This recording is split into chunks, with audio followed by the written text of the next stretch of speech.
When I think back on all the fears when I was pregnant, all of them dismissed except for one. The only test the state mandated was genetic. Looking for that extra chromosome. Hello, and welcome to the If We Knew Then podcast. I'm Devin Saux, And I'm Lori Saux. and today we're joined by May Mallari. May is an attorney, an advocate, and the reason I wanted to speak with her is that her son, Devin, just received his high school diploma, which is actually something that our kids can do. However, Devin received his diploma even though he had shifted to alternate curriculum from kindergarten, which was really exciting for me because that's the reason why we fought so hard to keep Liam on curriculum, was that we understand the need for a diploma for post high school opportunities and potential.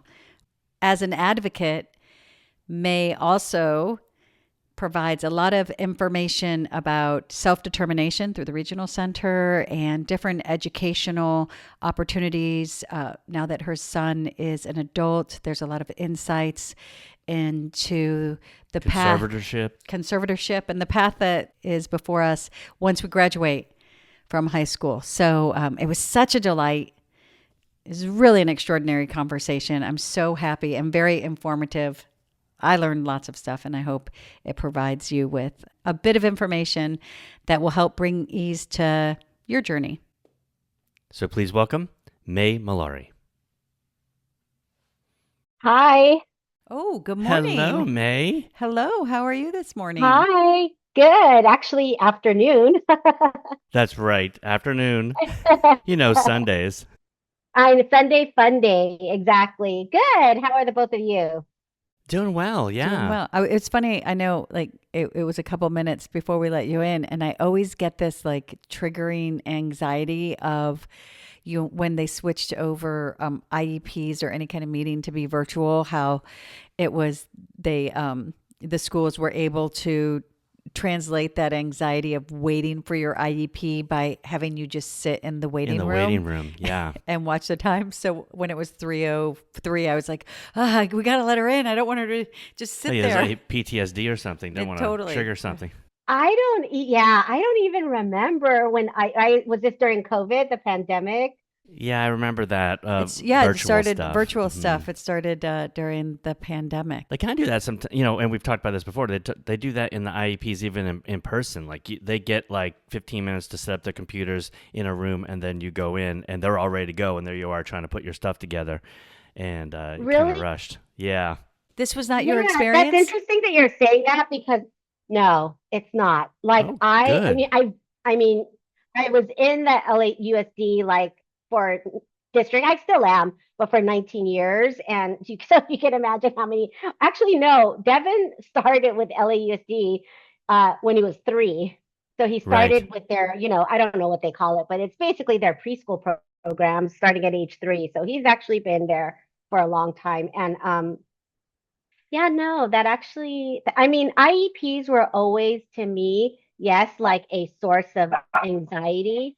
But in terms of, no, I didn't have, I always felt like we were a team, that we worked together. That's great. That's amazing. Consistently everywhere I've been. So I just think the process in terms of the IEP was, overall, I think in the beginning, especially, it was just, to me, a very negative type of, you start with a negative premise in terms of going over what your child cannot do or what his or her limitations are. And so that's what I hated about the IEP. But in terms of the actual process and the meetings, it always felt to me like we were a team and it was collaborative. Oh, good. That was my experience. That's fantastic. My experience. Well, I think I know we're jumping kind of around. I know you have a law group. Do you do educational law or? So I don't like that's not my this is my 26 years a licensed attorney, and I've done exclusively labor and employment law representing workers exclusively, plaintiffs. But so when the uh, regional center started implementing the self-determination program to all consumers, because we were part of the pilot program. Like I did SDP training orientation back in like 2018, before the pandemic, 2019 maybe. So we actually had the opportunity to participate in the SDP program before it was available to all consumers, um, which I didn't take advantage of that, but I did get the training and learn about it. So after it was available to all consumers of the regional center, I took advantage of the fact that at that time in 2023, I started my own law firm. So I had more flexibility and wanted to expand in terms of learning at least more in this area. So I actually got my certification to be an independent facilitator in the SDP program. It was like very easy Zoom, a 12-week, I think, program. And so to be I don't know how familiar you are or if you're even using the SDP, or if I'm still under the traditional model myself. However, the whole purpose was, and I find based on other families, that SDP actually can be more beneficial the older your child is, especially once they reach adult age or they're out of the school district. It's just like in general, you just have so much more flexibility in terms of like what type of support service you want for your child and where you want the budget that you're given to go, basically. Like you're not pigeonholed into like these codes and these like, vendors that are only vendored with the regional center, which is the traditional model. But again, like it varies because I've never had issue with getting services that I felt Devin needed from the regional center, but I know other families have. And so again, I think the SDP really opens up the door in terms of allowing the families to have control over the support services that your child needs. But in any event, so I went ahead and got certified to be an IF, which is the first step to actually transition a consumer from traditional regional center services to the self-determination program. So an IF is the person who you have to have your certificate to show that you received the training, and then you basically assist the consumer. In this case, I was going to have Devin be my test my test pilot. Uh, but so the IF is the person who draws the person-centered plan for the consumer.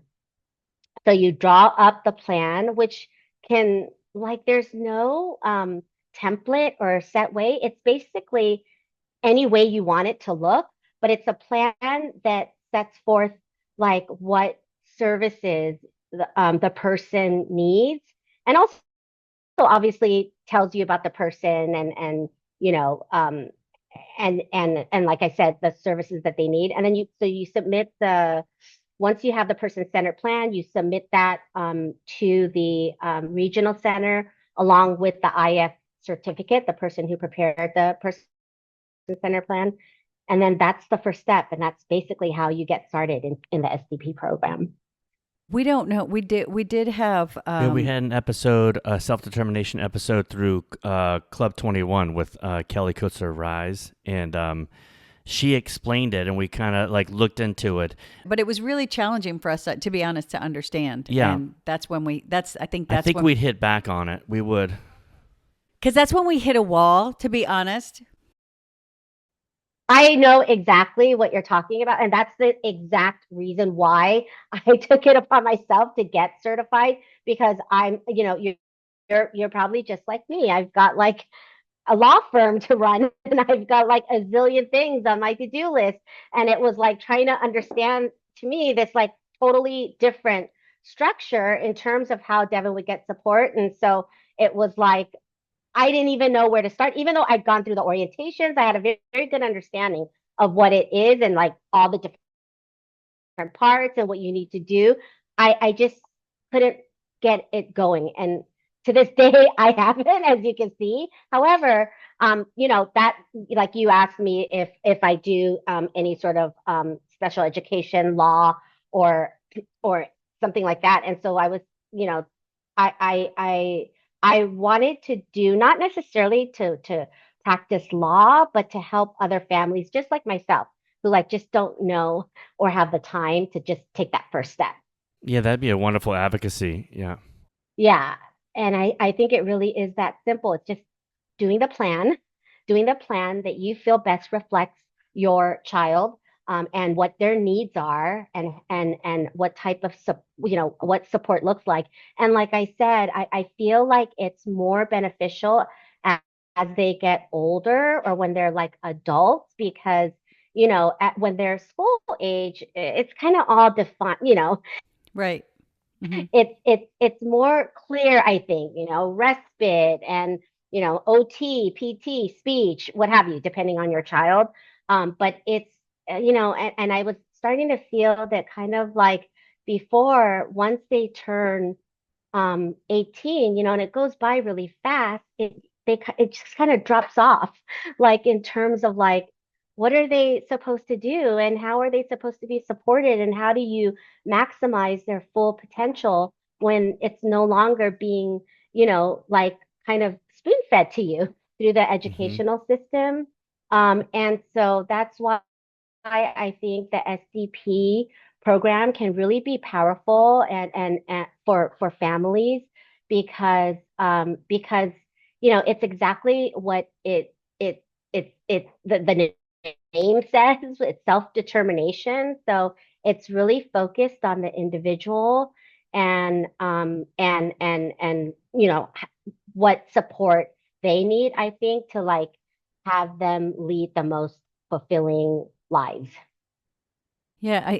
And then can I ask you what kind of fee, like so the consumer, like for us, if we wanted to bring Liam, like that has been our challenge for the self-determination program because people have told us, anybody who uses it, they're like, and this is what I did and this is what I used my budget for and it sounds brilliant, but like you said, then there's all of this paperwork and all of these things that I we choose our battles. We've talked. I think the reason we've never crossed paths is like we talk a lot. The reason why we started this podcast is because we there's the whole tribe mentality and your community and all that, and we just, from the time our we brought Liam home, or from the time he was born, those windows of time to develop that community just I that was never something that was available to us, because at the end of the day there was, every so often we could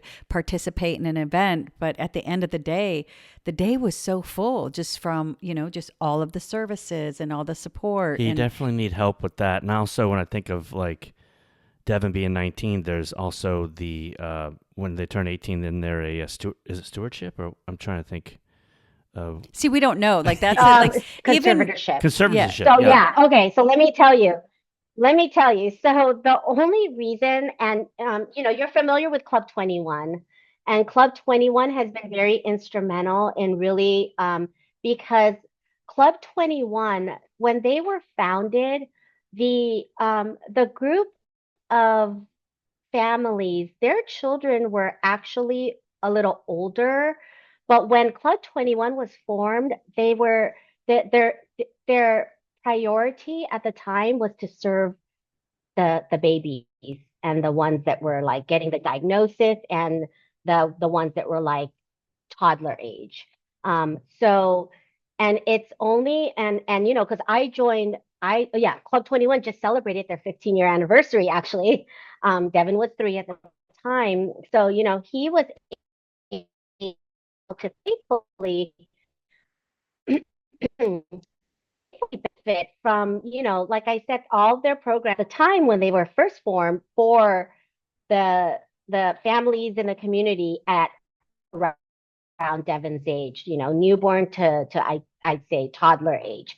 But now, since they've been around for 15 years, they're now really starting to develop programs for 18 and beyond, because they find that it's like this, like we thought what you just said, Lori, was like you didn't find the time. Yeah, that's how I felt. But and not to scare you, but like once they turn 18, there is like a whole new world in terms of like, I think, navigating.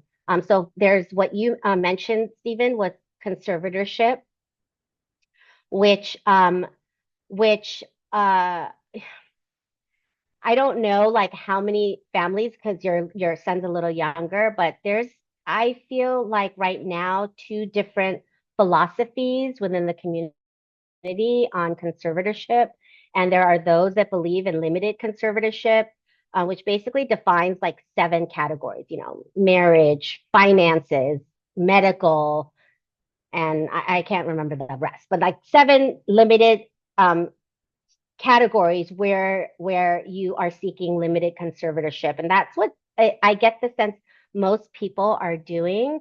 And then there's another like school of thought where they don't want to, and I don't want to speak about it because I don't know, I don't know enough, but I know that they feel strongly not to basically not to involve the court system with these matters. And so it's basically a contract that you have with your child, in terms of, the main topics that are usually the subject of conservatorship.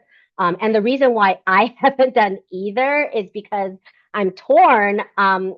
Obviously, I'm a lawyer and I have legal understanding of legal principles. So, like, from my perspective, I'm like, uh, Devin does not have the capacity to make uh, these type of decisions. And in order to like, you know, enter into a contract, or like, God forbid, if we were in an accident and he ended up in the hospital, he would not be able to make an informed decision as to what they should do. And if we were in like a foreign country, that is, so like that's like where my head goes. And that's why I think like limited conservatorship makes sense. It's just kind of like what if, it's just for like those emergency situations where you want to be able to say that you have, you're making those type of decisions. Yeah, he's an adult, but he's not able to make those type of, decisions. But like, yeah, so you've got conservatorship. So when they turn 18, you've got the issue of conservatorship. You've got SSI, Social Security benefits that you can apply to as soon as they turn 18. And it's been a process. They actually tell you to start like the month or 2 before, because it's been a process that we're still going through. And then obviously you have the issue of employability. Once they turn to an adult, like, are they going to, like, how does that look for you, your child? Are they going to work? Are they not? How are they going to spend their days? And then I think the big other category is their um, their living like situation. How independent does that look in terms of their living situation? And obviously, we all have to think about there's going to be a time when we're not around, and how does that look? And I think those are things that, like, because we're always, we've always got that full plate and list of things to do, that it's very hard to front load, these really important, like, decisions and things that you have or you should, I think, um, take care of once they become an adult. But, like I said, like you said, it's very busy for us, and it is hard to front load all of that, and it's a lot of dense information, and so that's what I was able. So Club 21 introduced and have been introducing many new programs that are now serving age 18, like high school and beyond, basically. And they have a transition program specifically for this period of time, and I took it twice, and I'm probably going to take it again just because there's so much information. I think about that, when you were talking about that Devin's now 19, and just all of these things that come onto our plate when our child turns 18. And one of the things that I try to always bring it back to on this podcast is how, I don't know, maybe it's society, maybe it's whatever the entity is, whoever creates that narrative, how this narrative is put on us as parents. I mean, from the time we're given the diagnosis through, and I really want to talk about education with you, because you have something new that, again, just like with the self-determination, just really that really excited me about Devin's education. But we have a daughter who's almost 18, and we don't have to think about her ability to make a decision. We don't have to think about her ability. If she was put in the hospital right now, what's her ability to make we're not asked to do that, and we're not put that burden. I don't know of a single 18-year-old that would actually, I mean, there's some out there, like, be able to make those decisions and have them be the decisions that would have the ability to have foresight as to, ramifications and consequence. But yet, as parents, and this weight, like when you were talking about how all of a sudden we're given this like conservatorship, bam, and dense words, and nothing's like made into like, I love those golden books. I wish the golden books would make, like, they do it for like Taylor Swift and RBG. I wish they do. Golden Books presents, conservatorship, and then break down those 7 things. It's like and those, what does, those like, what does coding that for dummies and right? stuff. Yeah. So it's like, hey, someone's 18. What do we do? Conservatorship. Here's steps 1 and 2. It's like, I wish it would be, because I think what it becomes is a conversation that sounds and feels like burden, and it feels heavy. Yeah. And then that's what becomes part of the narrative, and also the push of the narrative that people like to say, oh, this is going to be really hard. But it's not something that's hard, because my child is like incredible, is one of the most incredible human beings I've ever met, and not in a tokenism way, just in he possesses everything that I strive to be. And so I think about, and I just want to, like, anybody wherever your child is, and if this is like what's on your plate right now, just to give ourselves permission and the space to be like, this is huge, and for some reason this is something that we're made to feel differently. But I think well, if you we've look talked at about too, like how when you have a child with disability, how as a parent everything becomes magnified, and So something like this feels like you're on the edge of like, we have this big thing to do, and I've got a real chance of failing my kid, like that feeling. And it's like, I don't think we'd feel that way. And I feel like that with Sophia all the time. Like, I'm going to, but it doesn't feel like the failure is a joke. The failure is represented in every movie that you watch about parents with kids. It's like, this is the relationship. This is what happens. This is them pushing their boundaries. This is what it looks like. But I love the fact that you use those words, front loading, because we've used that for in education with Liam throughout, like front loading, and now we have to front load. Parents need front loading and taking courses multiple times and stuff, like. But I think that's a really good idea, to just be like, oh, and conservatorship is just a thing, and it takes a while. Like, why is it something that's put on us as this pressure when you just said, like, you have to do SSI? So we think SSI and we have to do all of this paperwork and we have this timeline and we have to do it. And you just said, it's like months. Yeah. Months. It'll get on done that just end. like it takes a So while. why don't we have that same breath and space as anybody else in the process has? Like everybody else, every other group and organization, like I said, with Regional Center, we haven't gone any further with self-determination because we were like, that sounds really great. And then we're handed all of this paperwork and we're like, I don't have the bandwidth for that paperwork. Like, but they understand the system and they know how it works and they could make it easy. They totally could make it easy. There's no reason to make it hard for parents unless it's like, why should it be such a challenge?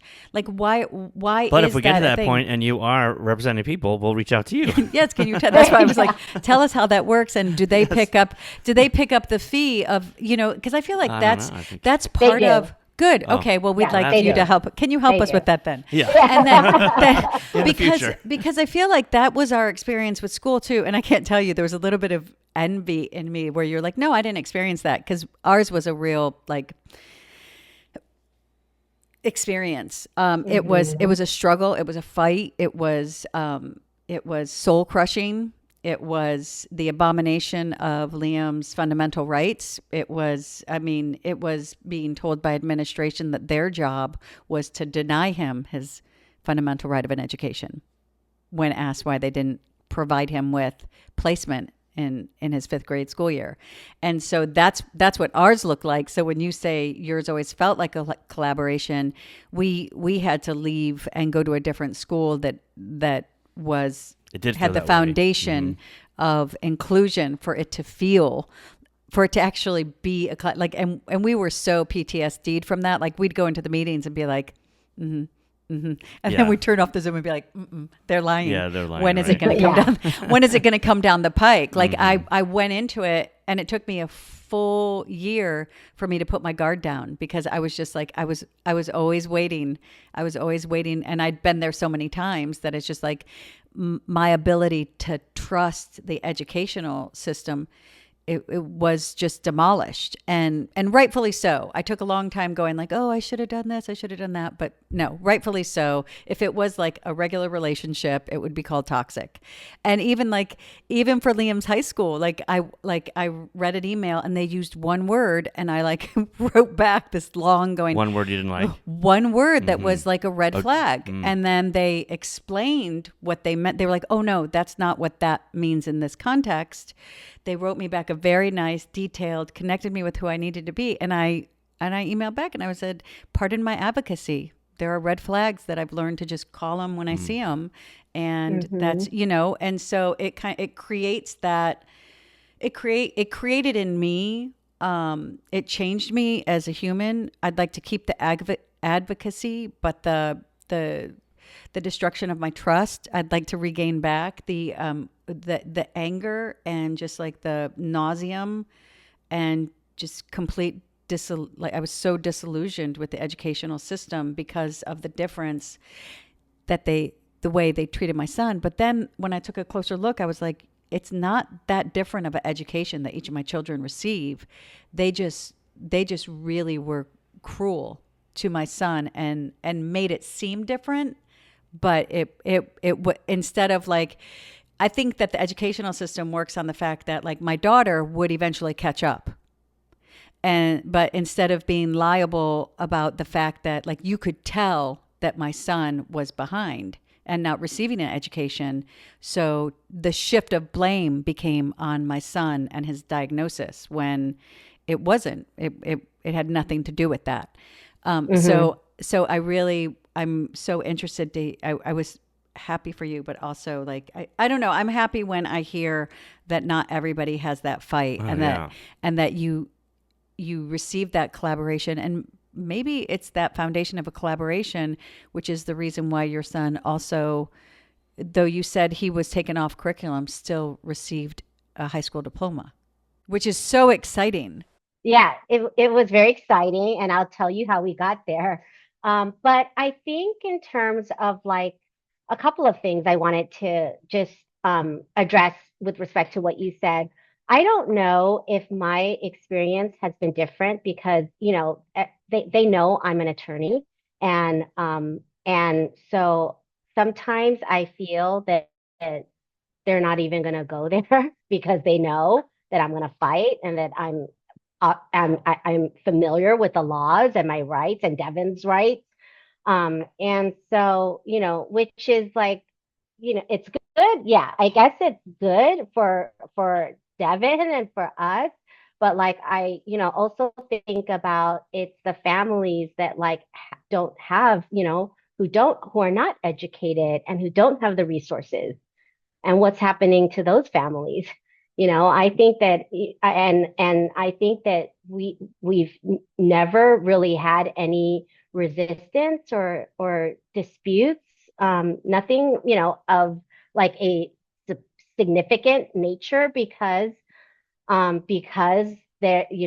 think they're aware, and that's unfortunate, because it shouldn't be that way, because I believe that it's the opposite, and the ones, the families that may not have the resources and may not be, English speakers, and um and have the education that need the help and the support the most. Um, so, um, so yeah, I'll talk to you a little bit about the diploma and how that went. That's so Devin, incredible. De- yes. So, I wanted to say something else though. I don't know if I was posting this on my social media that I was invited. Devin and I actually were invited, and I was invited again to speak before LAUSD committees and the school board, because there's actually a plan to reach 80% full inclusion for all students with disabilities. There's a 5-year plan.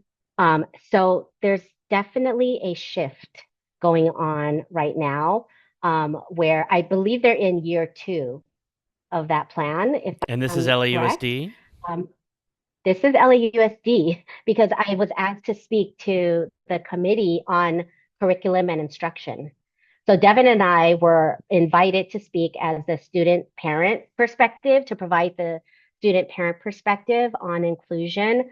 Devin was fully included since kindergarten. So it's literally, he's had full inclusion, from K through 12. The only grade he repeated was 12.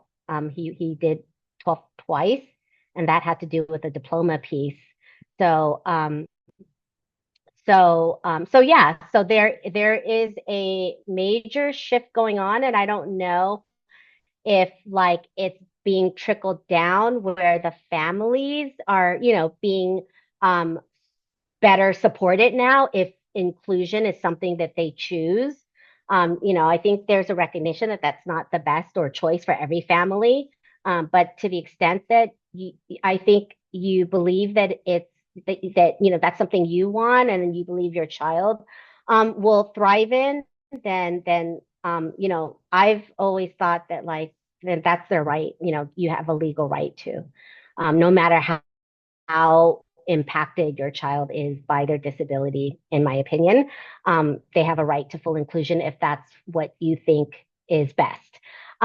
So yeah, so there's a 5-year. I Yeah, just had, I have 2 questions. One, did you ever have to or feel like you had to fight for his place in the classroom?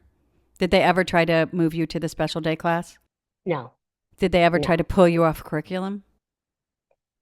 We always started on alternate curriculum because I was Uh, told at the time that if I wanted inclusion, he couldn't be on Hmm. gen ed curriculum, is what I was told. She was like, we can't have inclusion. I forgot. There was the assistant principal, and she told me he was literally in kindergarten, and yeah, and she told me that he could, if we wanted inclusion, he couldn't be on regular curriculum. So he's always been on alternate curriculum. because we're going to talk about alt curriculum now that it's like, because for us, we fought tooth and nail because we were like, no, that means no diploma, which means no college, which means limited work opportunities. And we knew that from go. So I want to speak on that when That's a false, that is false. What she told you was a lie, right? And so I want to speak on that for any parent that's listening, because I think that's the element too. Like when you're talking about like people who English is a second language, or they don't have the resources and all of these other things, the other little caveat that they rely on to push our children off of, the into this little box is we trust. Sure. And if somebody hadn't said horrible things to me very early on, I would have trusted. But they said horrible things, and I was like, nope. They showed their hand. And they showed their hand, and they showed it to the wrong person, because that made me fight, and I had to fight, and it was a fight. It was a fight. So Not that the alternate curriculum isn't. We'll talk about this, but this is. I mean, it'd be great. But for kindergarten, some and kids. that's what I said in kindergarten too, May. I was like, kindergarten. He just left a preschool where he was working with. With iPads and all of these things. Like he knows his alphabet, he knows his colors, and that's basically kindergarten. So I just want parents to know that's unlawful, and it's a lie. It's a lie. Inclusion is, every child has the right to an equal education with the supports in place to access that curriculum. So what they need, they can't tell you, oh, you can be included, but we can't, because the law is the supports to access the curriculum. And really, we always said that if it got to the point that Liam just couldn't do the work, that's the conversation we'll have. But he can access colors. We can sit him with his peers right now, and you're going to have people above him, but you're going to have people below him because of the quality of kindergarten, or quality of preschool that he received, the education he received in his early intervention. So I just wanted to, I had those two questions for you, but also you, even being a lawyer, you made that choice without, like that, you believed them. Right? You believe them. Yeah. Absolutely. At the time, I did. Yeah, at the time, because who would do that to a baby? And that's what kindergarten is. That's a baby. Like. Yeah. That's a baby. Exactly. And whoever that assistant principal is, and I might know who that principal is, but how do you sleep? And that's something that they know they know the law. I've given, that's not my path.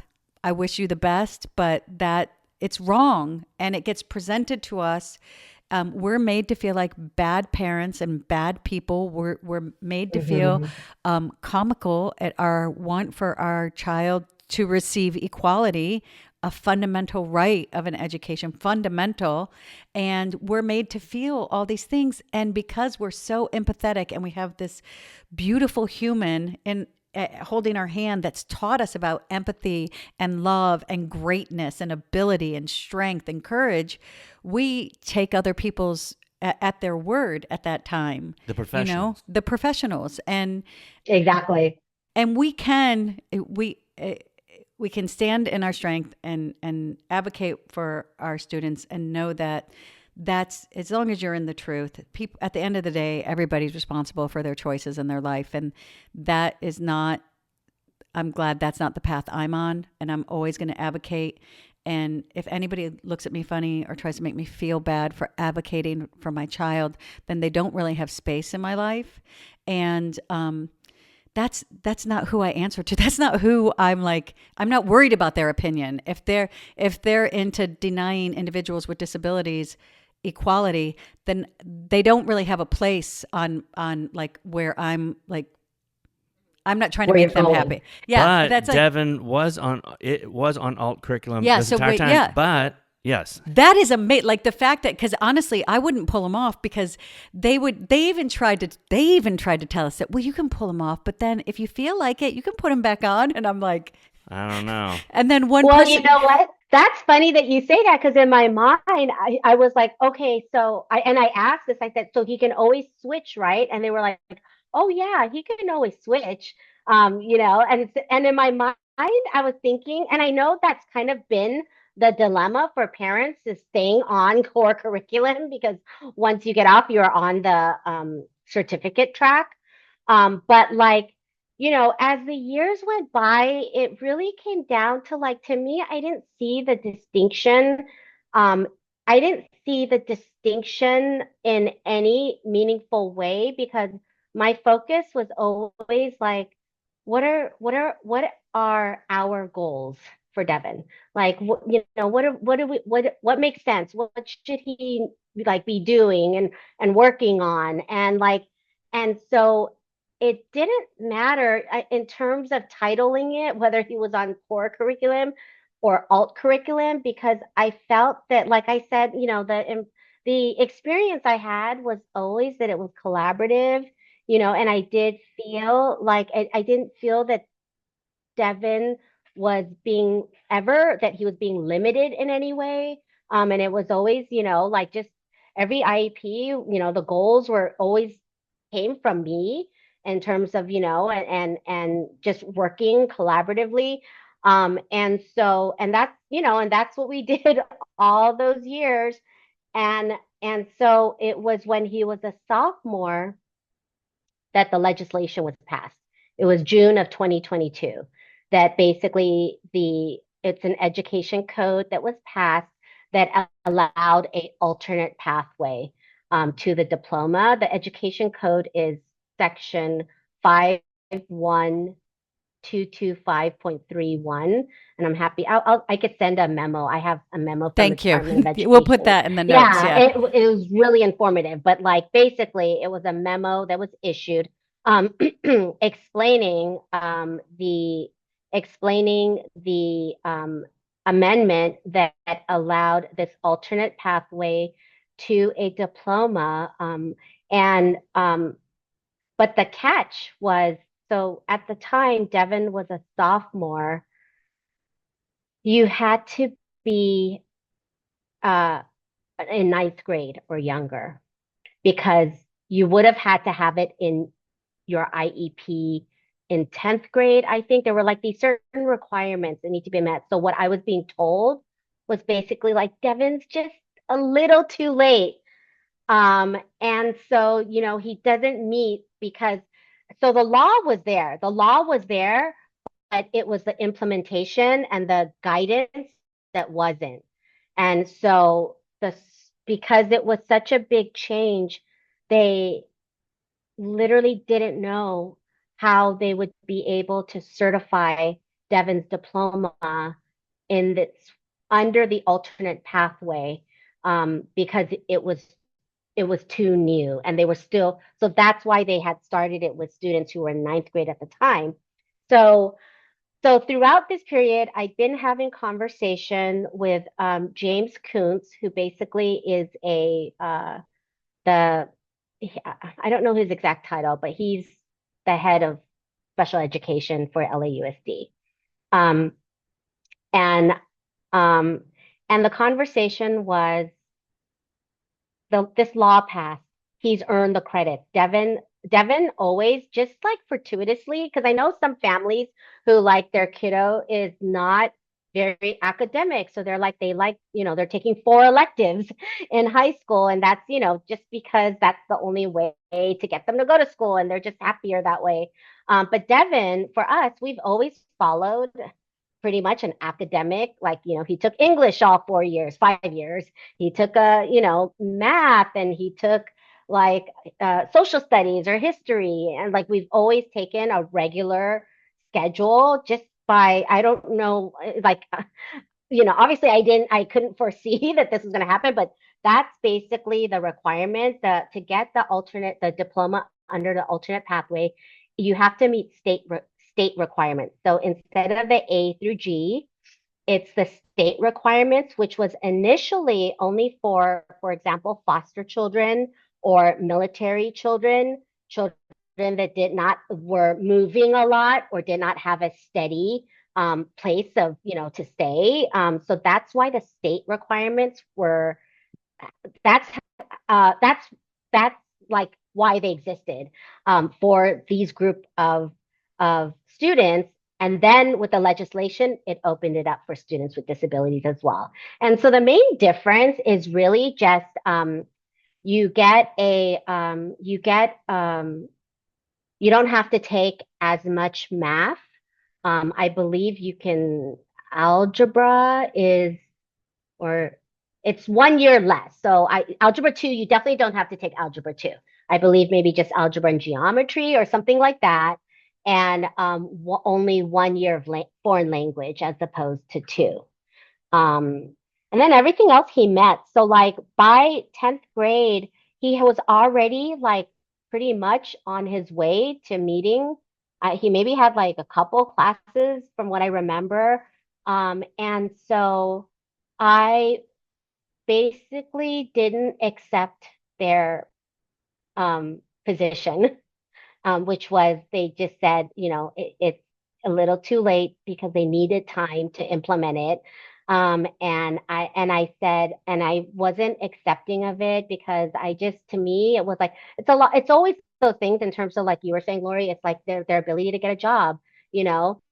And but for me, honestly, the main reason was I just felt like he worked so hard, and I couldn't, it didn't feel right that after all these years, and he's been like, to me, the like most bravest and courageous person Yeah. to like wear a disability on their face and to show up, and he loves school. He'd go to school sick, like, probably like he never ever wanted to miss school, and everyone knows him. He's like, the social piece gets harder, granted, as they get older, but everyone everyone knows him, and he's well liked, everywhere he's been in, like every school he's been in.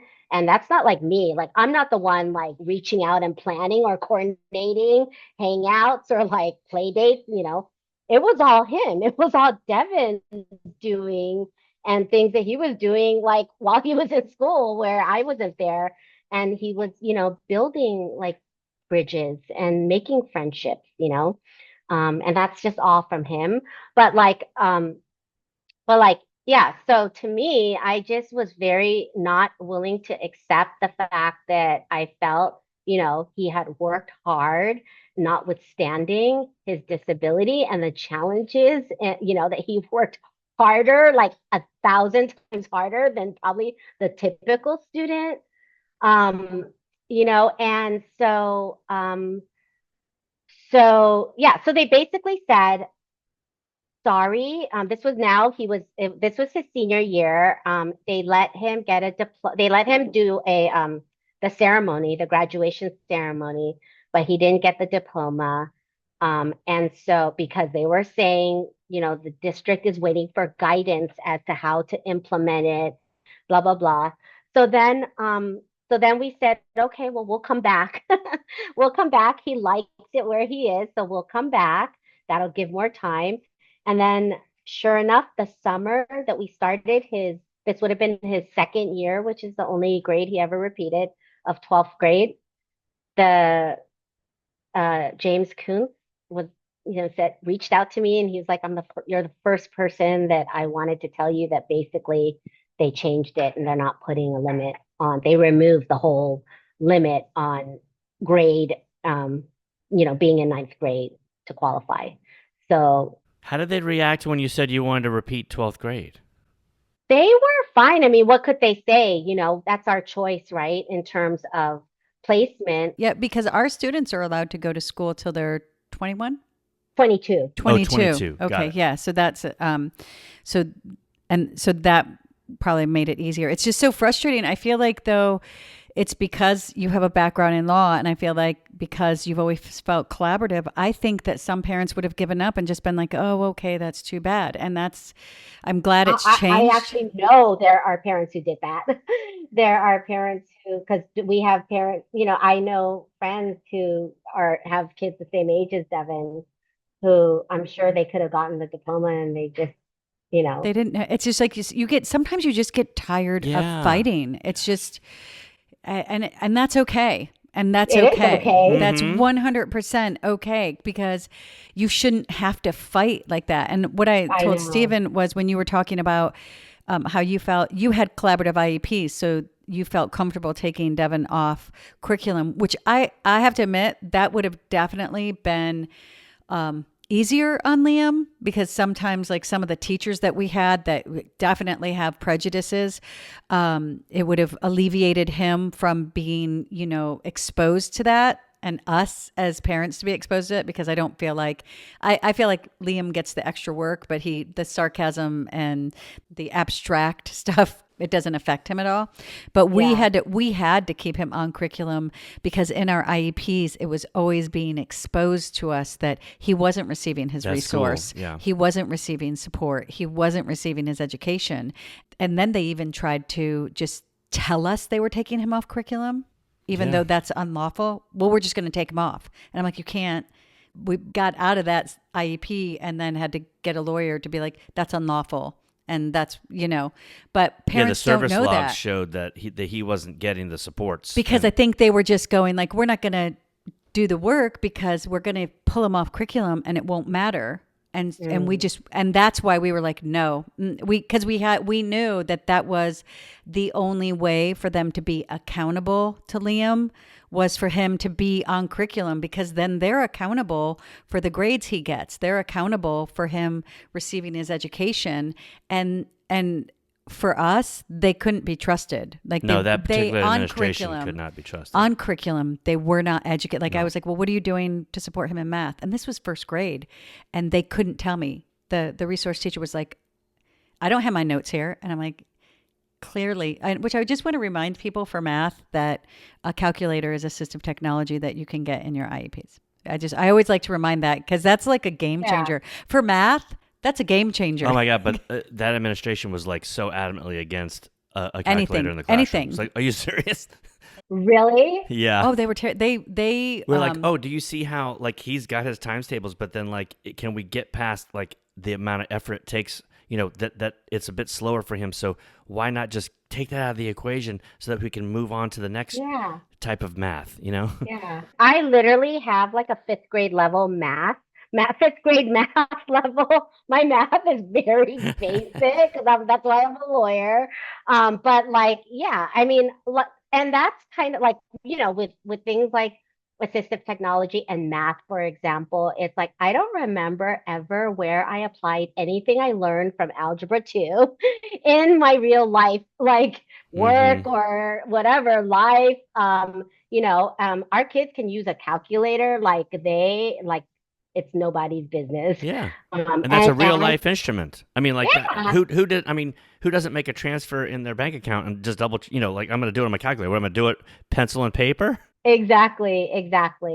So when James Kuntz informed me, he was actually really happy that he was able, because, it was obviously the decision was not up to him. It went above him. So he was really happy to be able to let me know. And so I think like now, because so Devin got his diploma and it's a regular diploma. There had been conversation about whether there should be a special designation on the actual diploma.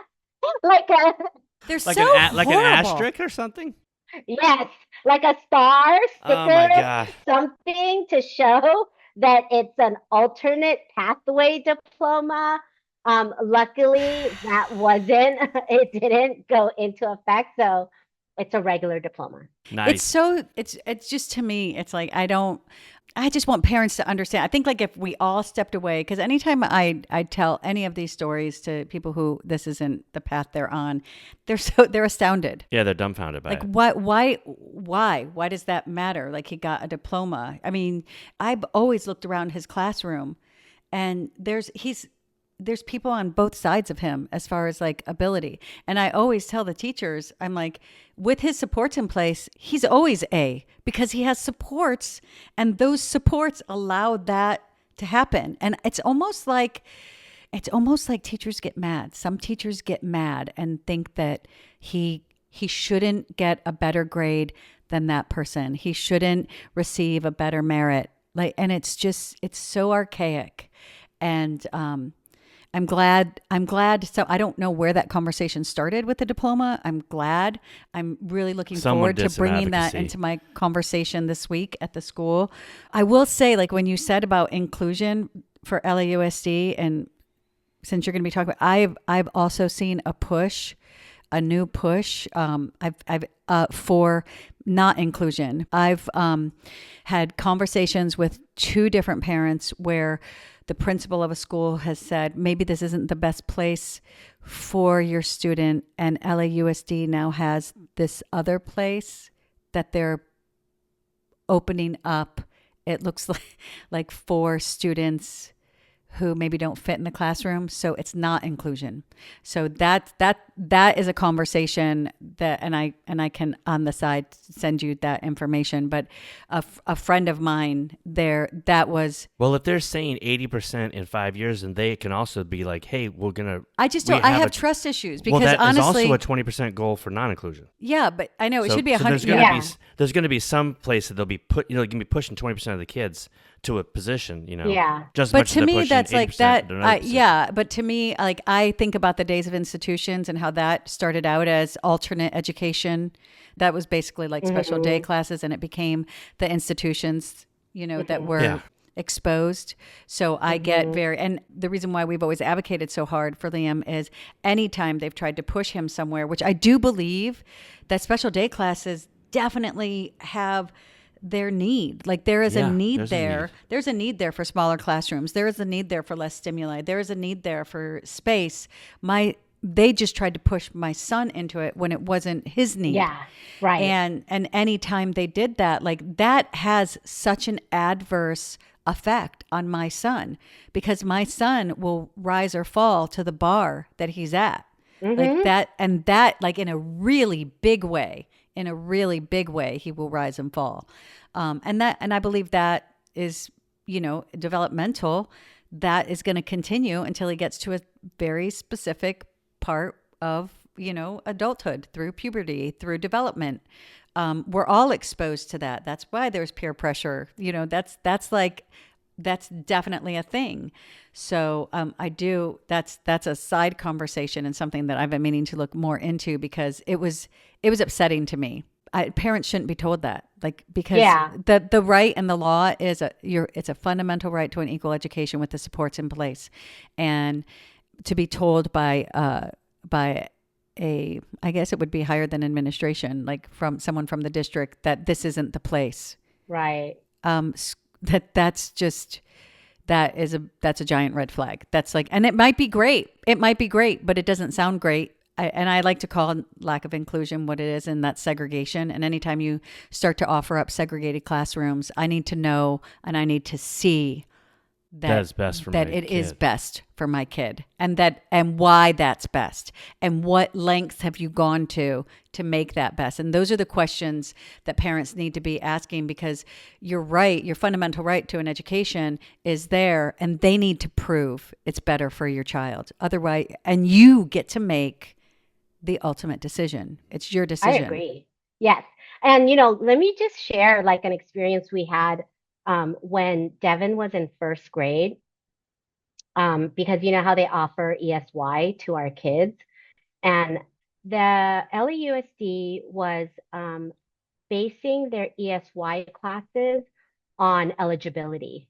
It was like first through fifth grade, based on ID. I think it was MR at the time. So anyone who had on their IP MR, doesn't matter how old you were, what grade you were in, you were put in that ESY class. He got punched twice by two different kids with obvious behaviors, and everyone had a one-on-one. I think one of the kids might have had two one-on-ones. It was something like really outrageous, and that was the last time he ever attended ESY until this past summer.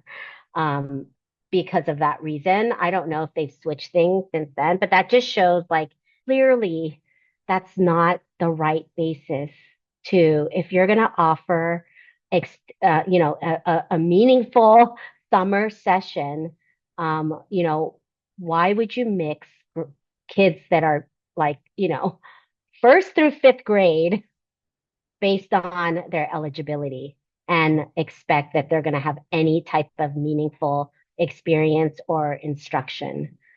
And so like now, since Devin has a diploma, I think where the district is lacking because even though you have this alternate pathway before, if you received a diploma, you were graduated out of the district and you were no longer able to continue that transition period, which is 18 to 22.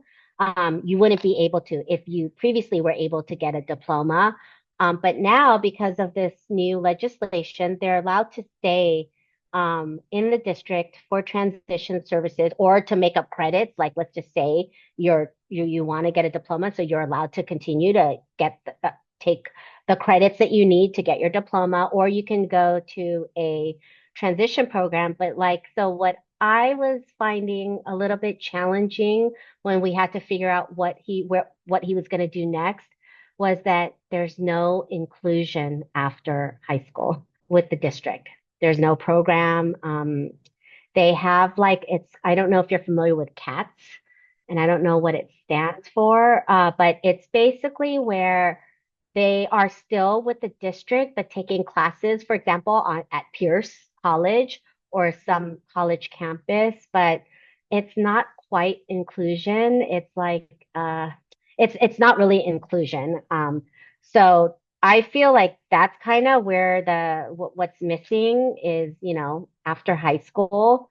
But for those who are still in high school and on the diploma track, like as long as you know and you're aware, there's like specific things you need to do. So for example, if you're on are you familiar with them or do you want me to talk a No, little I'd bit? love for you to talk about You them. can Yeah. absolutely talk. So if you choose to be on the alternate pathway to a diploma, by I believe it's your 10th grade IEP, it has to be stated in the IEP that you are on the alternate pathway to a diploma.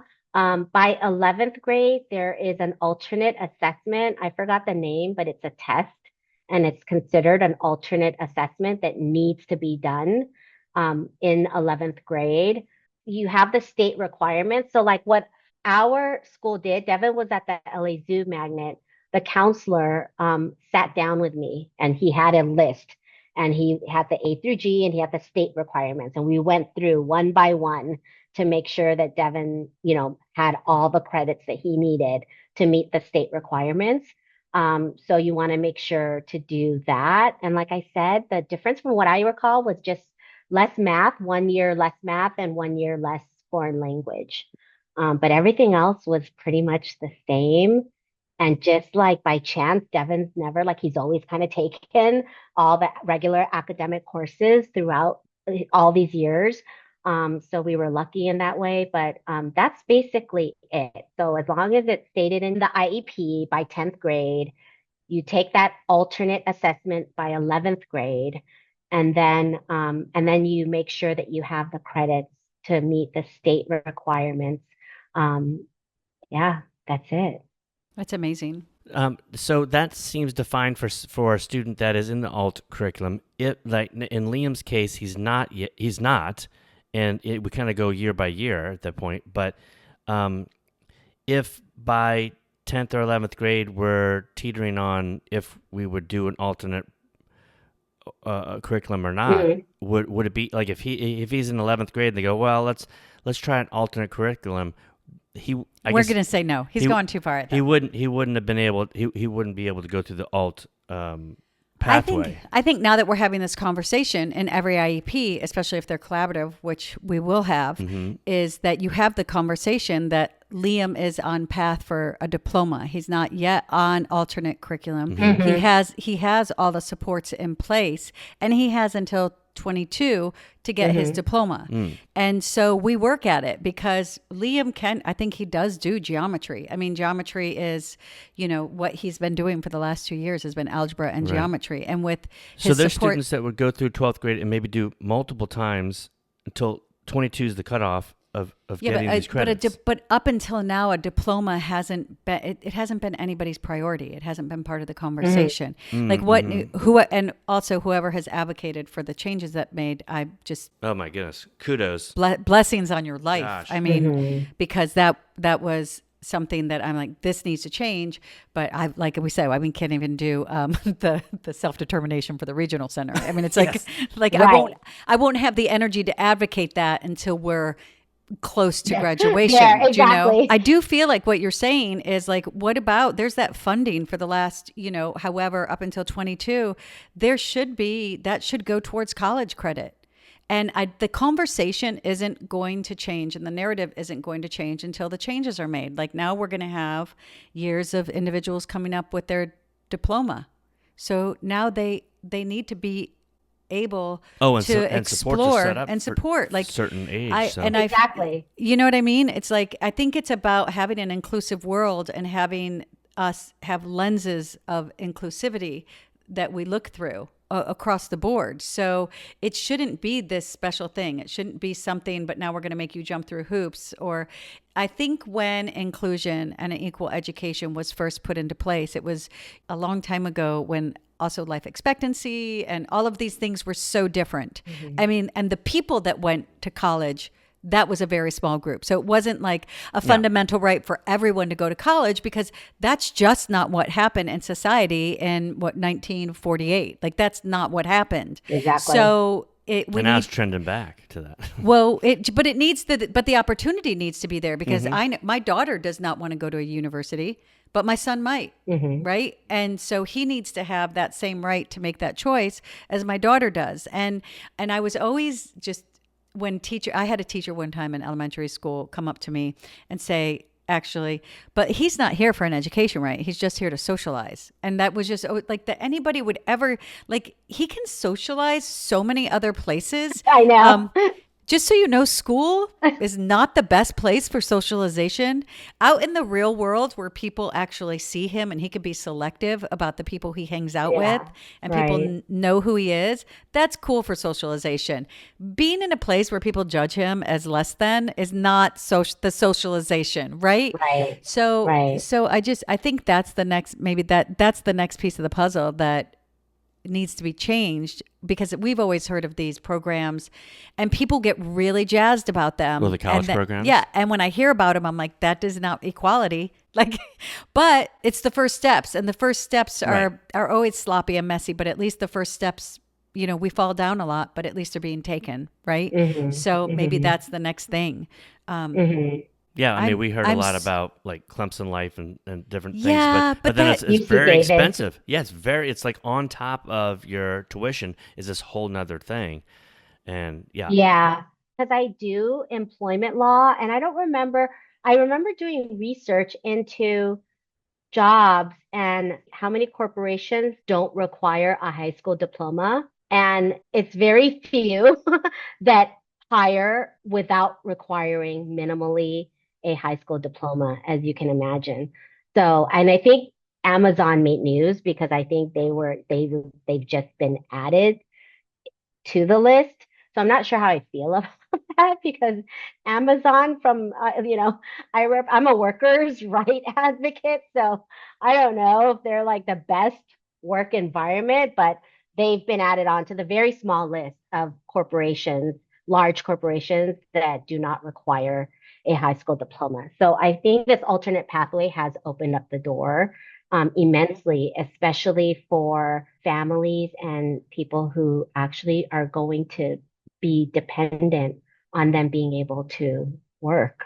Yeah, I mean, because you see the different, like when you were saying, like some parents, like their kids just want to go to school and they don't want to do the work because they're not happy, and that's the only way to get them to go to school. It's so unfair, because this is what they've been told school is, right? And you can't tell me after I've been going to a party for like years that, oh, now here's some math. Like, you know what I mean? Like, I think it gets taken out of context, and I think then it gets attributed to what that extra chromosome is, but it's not. That's not what the extra chromosome is, right? Like, I wish that part of more of our conversations would be, that's just because that's what you've cultivated in a child during developmental years. And now you have to be willing to do the work, like not the parent, the school. And you did that because we know that teachers aren't trained, because, we're undoing a lot of things that were done wrongly. Long time like ago. a long For a time long- ago. for a long time. For a long time. And it's having to be undone. And the consequence shouldn't fall on the student. Yeah. The responsibility needs to be that, the teachers need to learn how to teach. They need to understand. There are so many people that don't know what IDEA is. There were so many teachers that don't know what FAPE is. They don't know that it's their job. That's their job. There are still teachers that don't know that it is actually their job to teach every student. Like, how sad is that? Like, they think that they educate who they deem worthy. That prejudice needs to be taken out. And it's just, like, let's go down to bare bones. You teach, I learn. And then we see what I've learned, and then we do this and we find a way. And that is what most students get, but it needs to be for every student, And I think, like, getting a job needs to be that needs to be an opportunity, and it needs to be taken seriously, because we have social media now that shows us the strength and the ability. And the limits on that strength and ability had nothing to do with the chromosome ever. It's the whole thing with, you put a chain on an elephant, and after a while you can take the chain off and they're not going to move. It's the whole thing. It's like, it's your psychology. It's what you're told. It's whatever was told to you, May, made you the human that you are. Whatever you told to your son made him go, I'm still gonna go to school every day and do the work. Because I'm sure there was a lot of conversations about you can. And it doesn't matter what other people think about you. You can. And the more stories I watch, the more stories I see, even the documentaries, movies, everything. There's so many, like, it never matches what the outside tries to tell you. What matters most is what you know in your heart. And I'm so excited that those changes, like, somebody else saw that. Somebody else made that change. Yeah. It makes me so hopeful. I mean, I don't know if you have the same experience, but I feel like it's the newer teachers that actually are coming into the classrooms with a different mindset. Oh yeah. Well, we've said many times that, like, we've had an experience where, like, a teacher will be like, a special ed teacher will be like, hey, I've been doing this for 30 years, as like this is a great thing, and we're like, whoa. I want that new.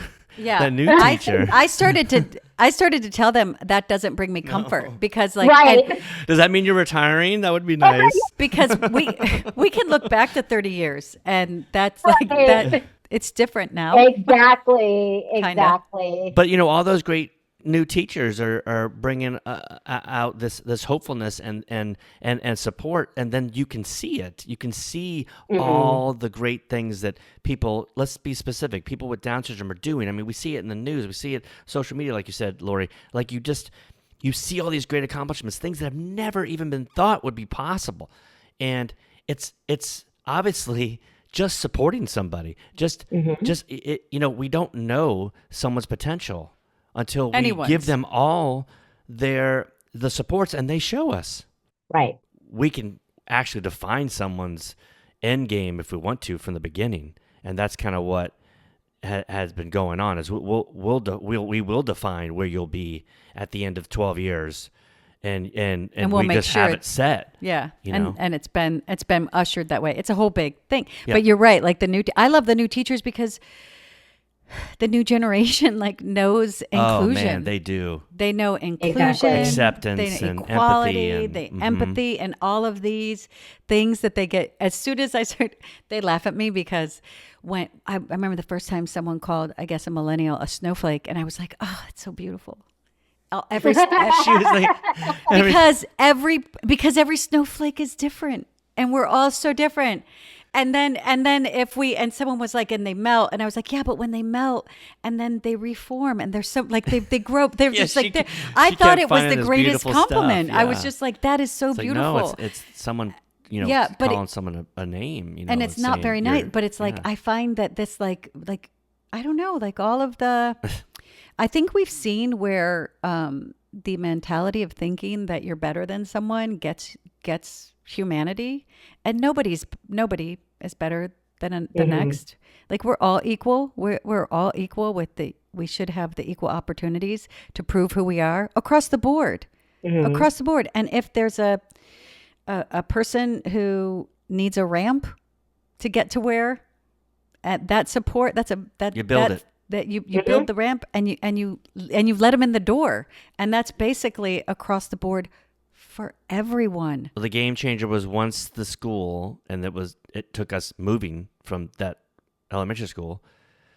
Once that school saw Liam as an asset, as any student in the classroom. I'm going to correct you. Once that school saw Liam. What'd I say? Oh, saw Liam. You said Yeah. saw him as an asset. Like Yeah. they didn't the other school didn't even. No, he was an wouldn't asset. even look. Yeah, just look saw at him. And Yeah. you go, oh, okay. Uh-huh. Well, he belongs in that class just like any other student. And students are learning from him as much as he's learning from Yeah, them. exactly. And the thing is like our kids know, they know, the teachers, the educators, the people they work with who value them and who respect them. And you can, I mean, that's been the way with Devin, like the teachers that he's drawn to and, administrators, the ones that I know get it, and that will push him. It's reciprocated in terms of just, I think that the equal respect, which our kids don't always get. From the very beginning, I only had like one ask, which was put Devin in a classroom where he's welcome, where they want him to be there. That's the only thing I ever asked for, and I never had a fight. I never I think maybe there was one thing about his speech at some point where we did go to due process or work with a mediator. But besides that, that was like literally every year, that would be my only ask. I want him to be with a teacher or in a classroom where he's wanted. And I think it worked because when you start with that, even if it's a teacher, let's just say it's a gen ed teacher who's never, doesn't have a special education credential and hasn't taught a student with Down syndrome. But if as I felt like as long as they were welcoming of him and that he, and they believed that he had a right and belonged and was welcomed in the classroom, then I think everything else would fall into place. And I feel like it has. It definitely has, and Man. it's so inspiring, and it's so like I'm happy that you got that call from Mr. Kuntz. I'm happy that he was invested. That gives me hope because it does take people being invested in our community. Because like we've started off talking about, like our plates are so full and we have to choose where our focus goes. And my energy always goes to supporting Liam. So having somebody else be an advocate and an ally and caring, that will ultimately open the space for our families. Making it easier, making it easy, less work for us, less work, less battles, less fighting, less advocating. It's just the way it should be.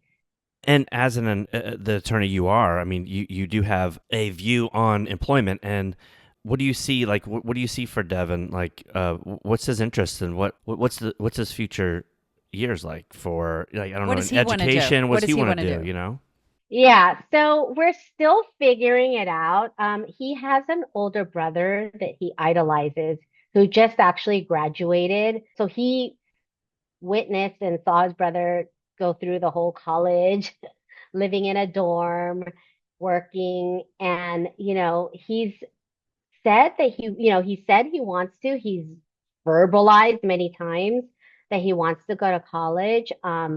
We're still figuring that out. We're still figuring that out because I, personally think that if that were what he wanted to do, like I picture it being like living away, not living at home, living, independent from us in a dorm, just like his brother did. And so I don't think he's quite there yet in terms of just different pieces that we're working on. So that's an option that I think we're keeping in mind.